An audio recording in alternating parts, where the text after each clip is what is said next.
Great Saturday sa ating lahat. Magandang gabi po sa inyo.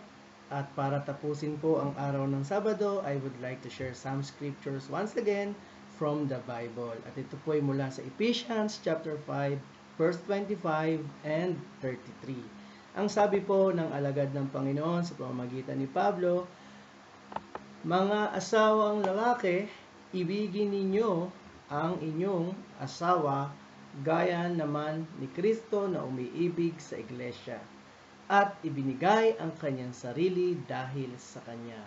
Verse 33, gayunman ay umibig naman ang bawat isa sa inyo sa kani-kaniyang sariling asawa gaya ng kanyang sarili, at ang babae ay gumalang sa kanyang asawa.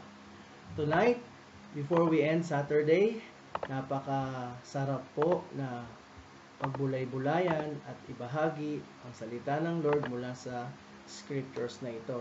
Sa isang mag-asawa, napakahalaga po ang dalawang salita na ito: pagmamahal at paggalang. Sa ang lalaki, ibigin daw natin ang asawang babae, at ang asawang babae, igalang naman ang ating asawang lalaki. So, gaya po namin, it took me years before truly makapag-adjust at patuloy na matutunan kung paano maging mabuting daddy, maging mabuting husband sa aking wife na si Karen. And salamat, may mga ginamit si Lord at patuloy na ginagamit para patuloy kaming gabayan para maging successful ang aming family, ang aming marriage. Ang mahalaga lang naman po, makikinig tayo pag may nagtatama sa atin at nagpapayo. And sa biyaya ni Lord, we are at a working progress, and nakakatuwa po na i-apply naman po natin ang mga tinuturo nila.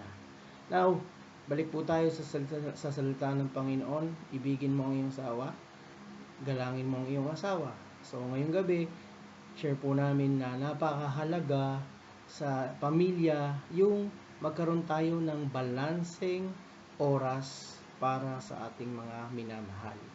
Yung bang meron po tayong special na oras, special na araw, na tayong mga asawang lalaki, sa kabila po ng ating mga kabisihan, mga ginagawang pagtatrabaho para i-provide ang pangailangan ng pamilya, ay maglalaan tayo ng oras na tatanging araw para makasama nila, para mag-enjoy at bawasan naman natin ang ating mga blessings sa pagpapagal natin.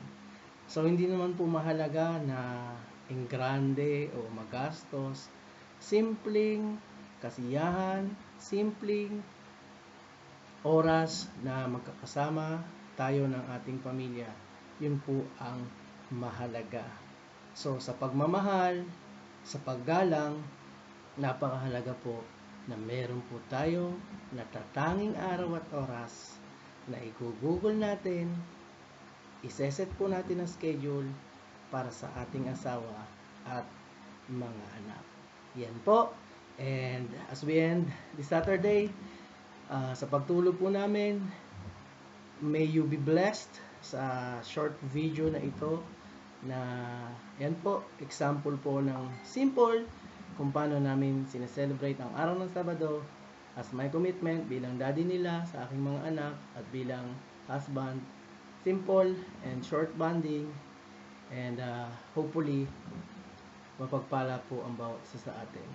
Maraming salamat po sa panonood, and hope to see you soon. God bless po, and enjoy watching. Bye-bye!